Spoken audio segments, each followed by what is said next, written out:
Friends, welcome to my channel. मैं हूं आपकी प्रज्ञा मैम और आज के वीडियो लेक्चर में हम सीजी बोर्ड की क्लास 8 हिस्ट्री की बुक का chapter 5 new ideas in Indian society का सेकेंड पार्ट देखेंगे।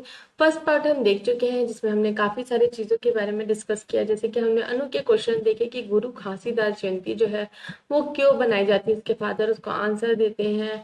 और उसके बाद हमने प्रोमिनेंट जो सोशल रिफॉर्मर्स थे जैसे कि राजा राम मोहन राय हो गया और दयानंद सरस्वती जी हो गए, उनके बारे में हमने देखा। और हमने ये भी देखा कि राजा राम मोहन राय ने कैसे जो है सती सिस्टम को रोकने के लिए उसमें एक रोक लगाने के लिए ब्रिटिश गवर्नमेंट को उन्होंने मनाया। और फाइनली जो 1829 में गवर्नर जनरल विलियम बेंटिक ने एक लॉ पास किया है जिसमें सती सिस्टम को अबॉलिश कर दिया गया, खारिज कर दिया गया। अब आगे का चैप्टर हमको देखना है। तो टीचर बोलती है कि Dayanand Saraswati was also against the system of child marriage, mortality of girl child too, he supported widow remarriage and women education. तो अब दयानंद सरस्वती के बारे में बताते हुए उनकी टीचर बोलती है कि जो दयानंद सरस्वती थे वो भी जो चाइल्ड मैरिज है, बाल विवाह, उसके खिलाफ थे। और जो पैदा होते ही जो छोटी बच्चियां होती हैं, जो गर्ल चाइल्ड होती है, उनको मार दिया जाता है, उसके खिलाफ। और उन्होंने विडो रीमैरिज मतलब विधवाओं की फिर से शादी कराने वाले बात और जो वुमेन्स का एजुकेशन है उसके लिए भी बहुत सपोर्ट किया करते थे। तो अंजलि क्वेश्चन करती है, but how was it possible for window remarriage teacher. तो अंजलि क्वेश्चन करती है कि भाई विधवाओं की शादी कैसे फिर से पॉसिबल हुई। तो टीचर आंसर देती है, children by this time Bengal had a social reformer name Ishwar Chand Vidyasagar. तो बताती है कि बंगाल में उस समय एक सोशल रिफॉर्मर थे। सोशल रिफॉर्मर मतलब समाज के सुधारक थे, जिनका क्या नाम था, Ishwar Chand Vidyasagar. He dedicated his whole life to make widow remarriage legal.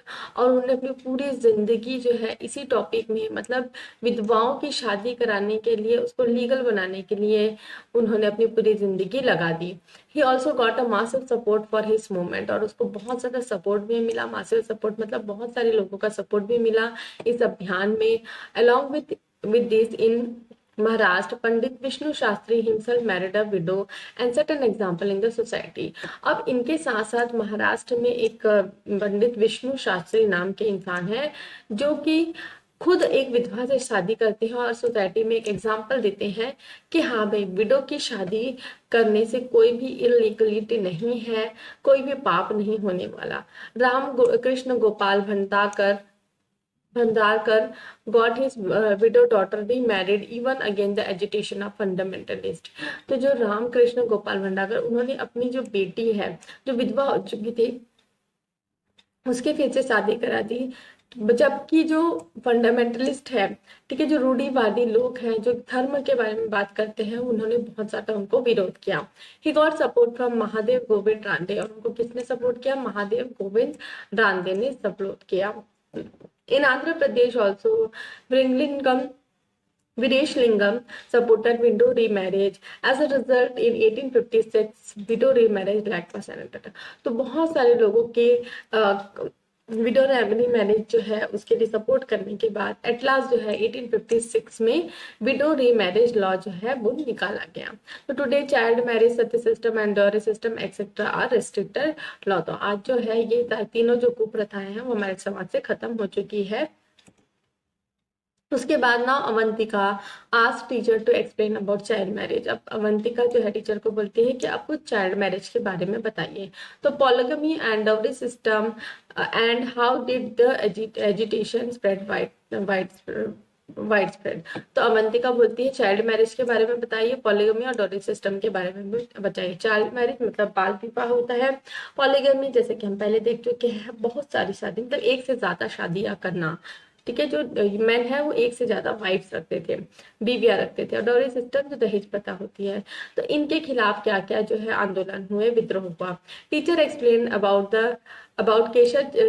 Keshav Chandra Sen and Ishwar Chandra Vidyasagar को explain the disadvantage of child marriage system. तो उन्होंने बताया कि कैसे जो केशव चंद्र सेन, केसी सेन भी बोला जाता है इन्हें, और ईश्वर चंद्र विद्यासागर है, इन लोगों को बताया कि जो चाइल्ड मैरिज है उसके क्या क्या डिसएडवांटेज हैं, उसको करने से, चाइल्ड बच्चों की छोटी छोटी उम्र में शादी करा देने से क्या क्या उसके परिणाम हो सकते हैं, जो कि बेकार परिणाम हो सकते हैं। उसके बाद Behram G. Malbari demanded a law about minimum age limit for marriage of girls and boys. और उसके बाद जो है भीमराव जी मालवानी ने ये मांग रखी कि जो एक मिनिमम एज होना चाहिए बॉयज और गर्ल्स की शादी के लिए। तो ultimately 1929 Sharda act for child marriage was pass. तो 1829 में एक एक्ट पास हुआ जिसे क्या कहा जाता है, शारदा एक्ट, जो कि चाइल्ड मैरिज सिस्टम के लिए था। According to that, minimum 14 years of age, 14 14 of age limit was marriage for decided, but after independence the age limit of girls was decided as 18 years and for boy 20 years। तो यहाँ पे एक minimum age decide की गई Sharda act के तहत कि 14 साल से नीचे के बच्चे जो हैं उनकी शादी नहीं हो सकती, मतलब 14 साल के ऊपर के जो लोग हैं उनकी ही शादी हो पाएगी। और इंडिपेंडेंस के बाद, हमारे देश को स्वतंत्रता मिलने के बाद ये जो लिमिट है उसको बढ़ाकर गर्ल्स के लिए 18 ईयर्स कर दिया गया और बॉयज के लिए 21 years. Like was mike mass awakening and effect of education had ended the system of polygamy and mortality of girl child। और उसके बाद एक जागरूकता अभियान है ना, लोगों के बीच में जागरूकता अभियान चलाया गया और जैसे जैसे लोग शिक्षित होते गए वैसे वैसे जो ये पॉलीगमी है और ये जो mortality of child girl child है वो भी धीरे धीरे खत्म होने लग गई। Also dowry system was opposed, और डॉरी सिस्टम का भी बहुत लोगों ने अपोज किया। To end this bad evil system today also mass awakening and mass education instituted। और ये जो सिस्टम है, ये जो बुरी प्रथा है हमारे समाज में, उसके लिए अभी भी जो है जागरूकता की जरूरत है लोगों के मन में, लोगों के लिए, और एजुकेशन की भी जरूरत है, क्योंकि अभी भी जो है ये सिस्टम ये कहीं ना कहीं प्रेवलेंट है हमारी सोसाइटी में। जैसे कि गर्ल चाइल्ड को एकदम अनएक्सपेशियस मानना, डॉवरी सिस्टम, डॉवरी मांगना, ठीक है। आज के सिस्टम में अगर मुंह खोल के नहीं मांगते हैं, जैसे कि मुझे अपने समाज से पता चलता है, मुंह खोल के नहीं मांगते, मतलब डायरेक्ट डिमांड नहीं करते, उनको वो खुद अंडरस्टूडेबल रहता है कि मोस्टली जो है हायर क्लास की जो सोसाइटी है, हाई सोसाइटी मतलब जो कास्ट, हाई कास्ट जिसे कहा जाता है, जैसे ब्राह्मण वगैरह हो गया, उनमें ये अभी भी प्रेवलेंट है। तो उनमें ऐसा होता है कि अगर कोई लड़का अगर इंजीनियर है, ठीक है, इंजीनियर है या डॉक्टर है, तो उसकी जो पोजीशन है उसके हिसाब से जो लड़की वाले हैं उनको अंडरस्टैंड कर लेना है कि भाई इतना, ये जो इस पोजीशन में है तो इनको इतना डाउरी जो देना ही है। 10 लाख 15 लाख आज भी जो है वो ऐसे समाजों में है, ठीक है। ये मेरे को अपने जो मेरे फ्रेंड सर्कल्स हैं, मेरे जो साथी हैं, उनसे मुझे ये बातें पता चली।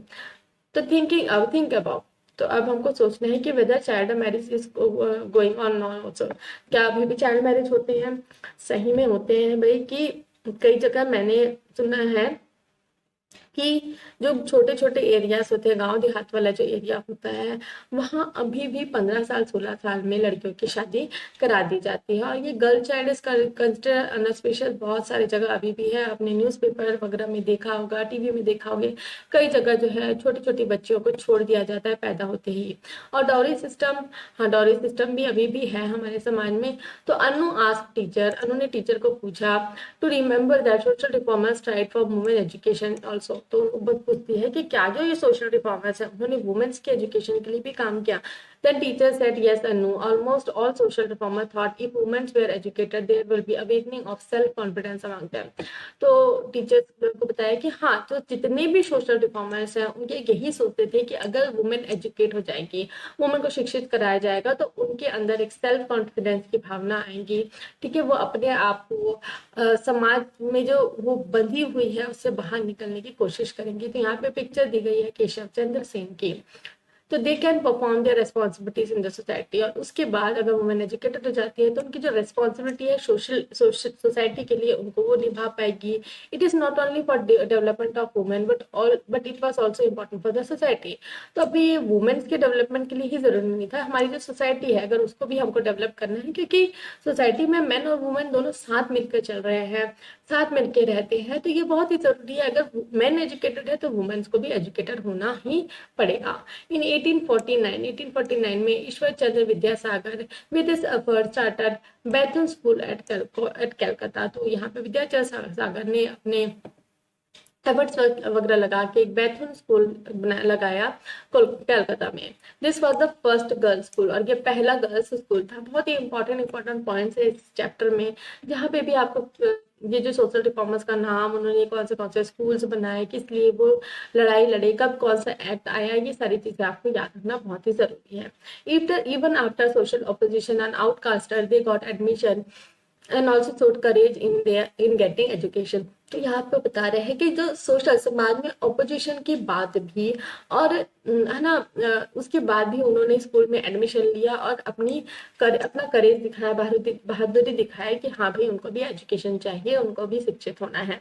As a result Vidyasagar started many girls school, और इसी कारण जो है विद्यासागर ने बहुत सारे स्कूल्स खोले गर्ल्स के लिए. Likewise in north India, Dayanand Saraswati through Arya Samaj started many schools and colleges for girls and boys. और उसके साथ साथ जो दयानंद सरस्वती जी है, उन्होंने भी अपना जो समाज उन्होंने बनाया था आर्य समाज, उसके सहयोग से उन्होंने बहुत सारे स्कूल्स और कॉलेजेस खोले गर्ल्स और बॉयज के लिए. Rather than that, Syed Ahmad Khan also started Aligarh movement.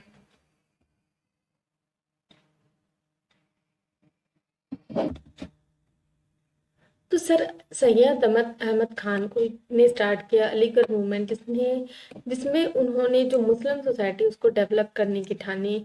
और उनको ये लगता था कि सिर्फ बॉयज नहीं, गर्ल्स भी जो है उनको मॉडर्न एजुकेशन की जरूरत है स्कूल्स और कॉलेजेस में. तो at this time in Maharashtra also efforts were done for women education. तो महाराष्ट्र में भी जो है बहुत ज्यादा एफर्ट्स लगा रहे थे लोग कि वुमेन को एजुकेटेड किया जाए, वुमेन को शिक्षित किया जाए. तो अब ज्योतिबा फूले और उनकी वाइफ ज्योतिबा फूले और उनकी वाइफ जो है सावित्री बाई, उन्होंने एक गर्ल्स स्कूल स्टार्ट किया पुणे में. तो admission was mostly given to girls of lower caste. और यहाँ पे जो है जो गर्ल्स स्कूल उन्होंने स्टार्ट किया ज्योतिबा फूले और उनकी वाइफ सावित्री बाई ने, वहाँ पे जो है एडमिशन जो है गर्ल्स जो है लोअर कास्ट की उनको ज्यादा प्रायोरिटी में दिया जाता था. Then support was not only for girls primary education but for higher education too. अब जो है भाई प्राइमरी एजुकेशन बस नहीं, हायर एजुकेशन के लिए भी लोग डिमांड करने लगे, लोग सपोर्ट करने लगे. Gopal Ganesh अंगारकर had also stressed on girls education for employment and business. तो इन्होंने क्या स्ट्रेस किया कि गर्ल्स का एजुकेशन जो है ऐसा होना चाहिए जिससे वो खुद एम्प्लॉय कर सके, अपने आप को एम्प्लॉयमेंट कर सके, अपने आप को मतलब एम्प्लॉयमेंट मतलब अपने लिए कुछ काम कर सके, और कोई बिजनेस चाहे तो वो भी कर सके. Our social reformers found that for total development of society and for permanent solution of women's problem, they should be given equal right to education and also social rights as equal to men. तो वही जितने भी social reformers हैं उन्होंने यही माना कि अगर हमको पूरी सोसाइटी में डेवलपमेंट चाहिए, हमारी सोसाइटी का पूरी तरीके से डेवलपमेंट करवाना चाहते हैं अगर कोई, तो हमको क्या है जो वुमेन्स हैं उनकी प्रॉब्लम्स में भी ध्यान देना पड़ेगा. उनको जो एजुकेशन है, राइट टू एजुकेशन है, उसमें समान अधिकार देने की जरूरत है. और समाज में जो है सोशल राइट में समाज में भी इक्वल राइट्स देने की जरूरत है. Women reformation programmes had to face opposition of fundamentalist. और ये जो वुमेन्स के जो लाइफ में जो चेंजेस है उसके लिए जो प्रोग्राम्स बनाए गए, जैसे कि ये विडो रीमैरिज हो गया, वुमेन को एजुकेट करने की बात हो गई, इसके लिए बहुत ये अपोजिशन झेलना पड़ा जो फंडामेंटलिस्ट है. तो मैंने बताया है फंडामेंटलिस्ट का मतलब ये जो होता है जो धर्म से रिलेटेड लोग होते हैं, जो बहुत ज्यादा धर्म को मानते हैं, उनको फंडामेंटलिस्ट कहा जाता है. Even then parents courageously taught their daughters. और उसके बावजूद भी जो पेरेंट्स हैं वो बहुत ही हिम्मत करके अपनी लड़कियों को पढ़ाया करते थे. Now listen to story about a family of a girl Ramabai. तो हमको एक स्टोरी देखनी है रामाबाई की. तो रामाबाई वाज बोर्न इन 1856. इनका जन्म कब हुआ था? 1856 में. His father was a traditional ब्राह्मण आनंद शास्त्री ऑफ महाराष्ट्र. तो इनके पिता का क्या नाम था? आनंद शास्त्री. और इनका जन्म कहाँ हुआ था? महाराष्ट्र में. और इनके पिताजी क्या थे? ट्रेडिशनल एक ब्राह्मण फैमिली से बिलोंग करते थे, ब्राह्मण थे. He started teaching his wife Sanskrit. तो अपनी वाइफ को उन्होंने संस्कृत पढ़ाना शुरू किया. और फॉर ही वाज अपोज्ड. और उसके लिए भी उनका बहुत ही विरोध हुआ. He had to leave the college and stay in a hut in अ जंगल. तो इसके उन्होंने अपनी वाइफ को संस्कृत पढ़ाना चालू किया, इसलिए उनको क्या है अपना जो गांव है उसको छोड़ के जंगल में एक कुटिया बना के रहना पड़ा, हट बना के वहां पे रहना पड़ा. Where Ramabai was born. और वहां पे रामाबाई का जन्म हुआ. Anand Shastri also taught his daughter Sanskrit. अब जो रामाबाई है उसको भी उन्होंने, जो उनकी बेटी है अनंत शास्त्री की बेटी कौन, रामाबाई, उनको भी उन्होंने संस्कृत पढ़ाया। But at the age of 16 she lost her parents, और 16 ईयर्स 16 साल की जब हुई तो उसने अपने दोनों जो पेरेंट्स हैं उनको खो दिया, ठीक है, उनकी मृत्यु हो गई। ऑर्फन, ठीक है, अनाथ Ramabai and her brother wandered from place to place. No one gave them shelter because on those days nobody wanted to acquainted with an educated girl. तो उन लोग जो है एक जगह से दूसरी जगह घूमते रहते हैं, लेकिन कोई भी उनको सहारा नहीं देता, शेल्टर नहीं देता, क्योंकि उस समय ये माना जाता था कि कोई भी एजुकेटेड गर्ल्स के साथ ना जुड़े, इससे जो है उनके साथ कुछ बुरा हो सकता है। Ramabai moved on and reached Calcutta. Ramabai जो है घूमते घूमते कहाँ पहुंच जाती, कैलकाटा पहुंच जाती है। देयर शी वाज वेलकम, और वहां पे उसका सम्मान किया जाता है, कि जैसे कि हम प्रीवियस चैप्टर से देखते आ रहे हैं, जो बंगाल वाला एरिया है वो बहुत ही मतलब एजुकेटेड क्लास वाला हो गया, वहां पे बहुत सारे सोशल रिफॉर्म्स जो है स्टार्टिंग से हो रहे हैं, ठीक है। तो there were many people who were influenced by Raja Ram Mohan Roy, Ishwar Chandra Vidyasagar etcetera. वहां पे बहुत सारे लोग थे जो एकदम प्रभावित थे राजा राम मोहन राय की सोच से, ईश्वर चंद्र विद्यासागर की सोच से। They had new thought for women progress, और वहां पे वो जो एरिया है कैलकाटा का, वहां पे एक नई सोच चल रही थी, जहाँ पे वुमेन के प्रोग्रेस के लिए, वुमेन के को बढ़ावा देने के लिए एक लहर चल रही थी उस समय। There Ramabai gave speech in Sanskrit about women reformation, और वहां पे रामाबाई ने एक स्पीच दिया संस्कृत में कि कैसे जो है वुमेन के लाइफ में सुधार लाने की जरूरत है। People of Calcutta gave her title of Pandita and Saraswati, then she was known as Pandita Ramabai Saraswati. She gave education to widowed women and open a school and ashram name Shraddha Sadan. तो वहां पे जो कैलकाटा के जो लोग हैं उन्होंने उसका जब स्पीच सुना तो वहां पे उन्होंने टाइटल दिया उनको पंडिता और सरस्वती का। उसके बाद जो है उनको क्या बोला जा रहा था, पंडिता रामाबाई सरस्वती। तो वहां पे शी गेव एजुकेशन। अब उसके बाद जो है वो एजुकेशन उन्होंने देना स्टार्ट किया किसको, जो विधवा औरतें हैं, और उन्होंने एक स्कूल भी खोला और एक आश्रम जिसका क्या नाम रखा उसने, उन्होंने श्रद्धा सदन। She wished that women should take active participation in social and political life, और उनकी यही सोच थी कि वुमेन्स को भी अपना जो लाइफ है, अपनी जो सोशल लाइफ है और जो पॉलिटिकल लाइफ है हमारे देश की, उसमें भी बढ़ चढ़कर हिस्सा लेना चाहिए। Likewise, in 19th century, many efforts were done for women reformation in various areas, but the aim was not fulfilled in areas of girls education.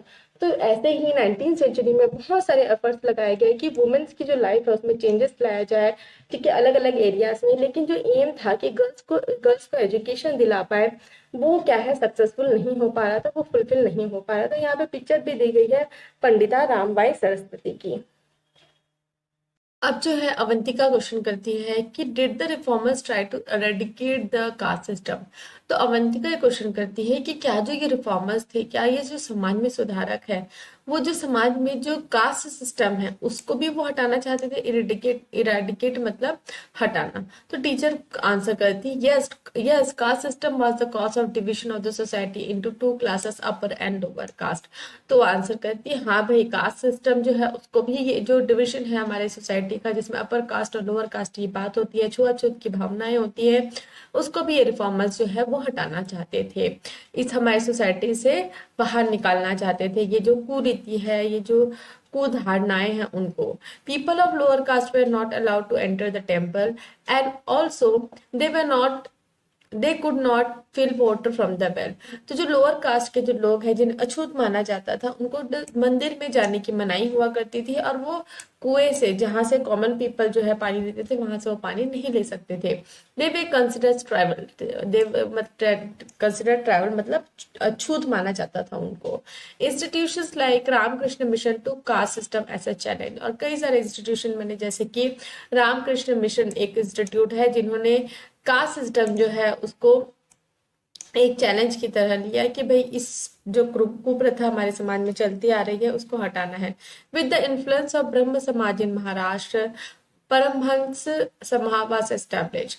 और ये जो ब्रह्म समाज जो है उसका जो महाराष्ट्र में उसका जो प्रभाव पड़ा, उससे परमहंस सभा जो है उसकी स्थापना हुई। It members were of different caste, और इसके जो मेंबर्स थे परमहंस सभा के, ठीक है, ब्रह्म समाज का किसने बनाया था? राजा राममोहन रॉय। और उसको देखते हुए परमहंस सभा की स्थापना हुई, और उसके मेंबर्स जो है अलग अलग कास्ट के हुआ करते थे। Its meeting were held secretly due to the fear of fundamentalist, और इसकी जो मीटिंग हुआ करती थी वो एकदम सीक्रेट तरीके से हुआ करती थी, ताकि जो फंडामेंटलिस्ट हैं वो वहां पे हस्तक्षेप न करे। उनके डर के कारण जो है एकदम सीक्रेट तरीके से मीटिंग हुआ करती थी। इन 1865 प्रार्थना सभा was formed and its leader was Mahadev Govind Ranade. तो 1865 में प्रार्थना समाज की जो है स्थापना हुई, और उसके लीडर कौन थे?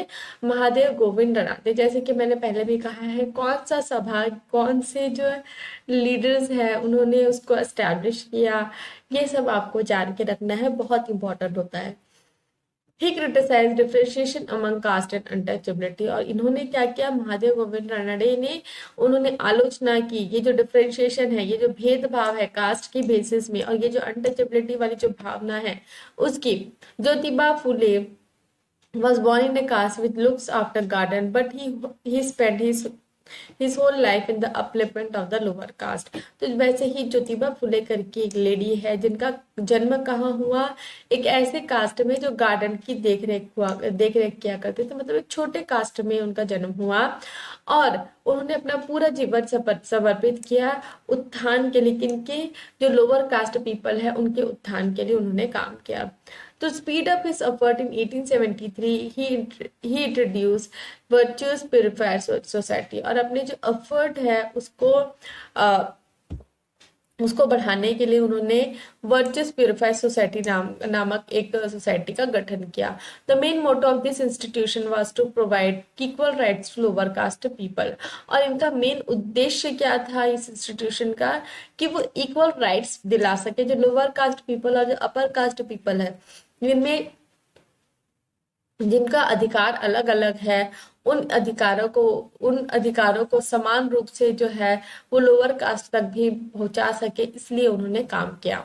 इन which primary education was compulsory without fees, और उसमें सबसे मेन क्या था? प्राइमरी एजुकेशन विदाउट फीस, मतलब लोअर कास्ट जो लोग हैं उनको भी एजुकेशन मिल सके, फीस वगैरह उनको ना देने पड़े। Appointing lower caste man and women as teacher, he through his plays and articles brought a mass awakening against casteism, और अपने जो प्लेस और आर्टिकल्स के द्वारा उन्होंने जन जागरूकता फैलाई कास्टिज्म के लिए। तो यहाँ पे पंडित सुंदरलाल शर्मा की पिक्चर दी गई है, ठीक है। ये छत्तीसगढ़ के बहुत ही प्रमुख रिफॉर्मर रहे हैं। इनके नाम से काफी सारे अपने यूनिवर्सिटीज वगैरह भी है, पंडित सुंदरलाल शर्मा की यूनिवर्सिटी। तो in 20th century Mahatma Gandhi also brought revolution against casteism, और 20th सेंचुरी के आते आते महात्मा गांधी जब आ गए तो उन्होंने भी काफी सारी क्रांति फैलाई, है ना, कास्टिज्म के खिलाफ। ही founded Akhil Bharatiya Harijan Sevak Sangh for their reformation, और इन्होंने कौन से संघ का फॉर्मेशन किया? Akhil Bharatiya Harijan Sevak Sangh. In Chhattisgarh also Pandit Sundarlal Sharma made a lot of effort for reformation of this caste। जैसे कि मैंने बताया छत्तीसगढ़ में पंडित सुंदरलाल शर्मा ने बहुत सारे अपने एफर्ट्स लगाए ताकि वो जो कास्ट सिस्टम है उसमें चेंजेस लेके आ सके। He performed thread ceremony for all caste people and gave entry to these people in Rajiv Lochan मंदिर। तो इन्होंने जो थ्रेड सेरेमनी, जो सिर्फ ब्राह्मण की जो थ्रेड सेरेमनी होती है जिसमें वो जनेऊ बांधे उस तरीके का जो कास्ट थ्रेड सेरेमनी है उन्होंने सारे कास्ट के जो पीपल है उनके लिए करवाया, और उन्होंने एंट्री दी जो राजीव, ठीक है, राजीव में जो राजीव लोचन मंदिर है, जो वहाँ का जो मेन मंदिर है, जो तीर्थ स्थल है, वहाँ पे लोअर कास्ट पीपल को भी entry the. Doctor Bhimrao Ambedkar of Maharashtra was born in lower caste family. तो वैसे ही डॉक्टर भीमराव अंबेडकर, जिनकी ये पिक्चर दी गई हुई है, तो महाराष्ट्र के ये थे, और इनका जन्म कहाँ हुआ था? एक लोअर कास्ट पीपल में हुआ था। He through his hard work got law education in England, on returning to India sacrificed his life in the upliftment of lower caste। तो इन्होंने बहुत ही मुश्किल से लॉ की एजुकेशन, है ना, एजुकेशन प्राप्त की इंग्लैंड जाकर, और जब वो इंडिया वापस आए तो उन्होंने अपना पूरा जो जीवन है वो जो लोअर कास्ट पीपल को उठाने के लिए, उभारने के लिए यूज किया। और इनको और क्या कहा जाता है, अगर आपने सिविक्स में पढ़ा होगा तो ये कौन है, ये चेयरमैन थे हमारे जो ड्राफ्टिंग कमेटी है, जब हमारा कॉन्स्टिट्यूशन लिखा गया, और इसको इनको हमारे कॉन्स्टिट्यूशन के रचयिता कहा जाता है। He thought that the upliftment of lower caste people is possible through education and unity। और इनका ये मानना था कि अगर लोअर कास्ट पीपल जो है, अगर उनका उभार होगा, वो कैसे होगा, उनको शिक्षित करके और एक दूसरे के में भाईचारा की भावना, यूनिटी लाके। They should get equality in politics, therefore he appealed for separate election for lower caste people in making constitution of India he played an important role. और उन्होंने क्या अपील की, क्या दलील दी कि जो एक सेपरेट इलेक्शन होना चाहिए लोअर कास्ट पीपल के लिए और हमारे कॉन्स्टिट्यूशन बनाने के लिए, जैसे कि मैंने बताया इन्होंने एक इम्पोर्टेंट रोल प्ले किया है। Likewise many Indian reformers were able to see the upliftment of this society, this peoples in the society due to their efforts, बस caste system could not be totally removed only if there is complete mass awakening. तो ऐसे बहुत सारे social reformers आए जिन्होंने जो lower caste people है उनके अपलिफ्टमेंट के लिए काम किया, लेकिन जो कास्ट सिस्टम है उसको हम टोटली तभी हटा सकते हैं जब लोगों के मन में एक भावना आए, जब मास अवेकनिंग हो। मास अवेकनिंग मतलब एक अभियान चलाया जाए जिसमें लोगों को जागरूक कराया जाए कि नहीं भाई, ये जो कास्ट सिस्टम वगैरह है वो सही नहीं है। So these social and religious movements were bounded to urban areas only. So reformers took full attention towards whole country to make it modern. तो जो ये social और religious movements है ये urban areas तक के bounded थे, इसलिए जो reformers है उन्होंने पूरा intention दिया कि सारी जो country है उसमें वो अभियान चलाए, और इवन जो रूरल एरियाज है वहां पे भी कोई कास्ट सिस्टम वाली भावना ना हो और कोई भी ऐसा छुआछूत वाली भावना ना हो, सब इक्वलिटी से रहे, यूनिटी से रहे।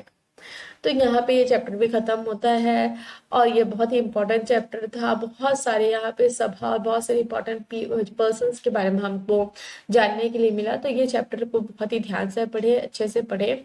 और यहाँ पे वीडियो लेक्चर एंड होता है और मैं आशा करती हूँ कि आपको ये वीडियो लेक्चर समझ में आया होगा। वीडियो लेक्चर समझ में आया तो मेरे वीडियो को लाइक शेयर करें, चैनल को सब्सक्राइब कर लीजिए, बेल नोटिफिकेशन को भी ऑन कर लीजिए ताकि जब भी मैं नए वीडियोस डालूं तो आपको नोटिफिकेशन मिल सके। Thanks for watching.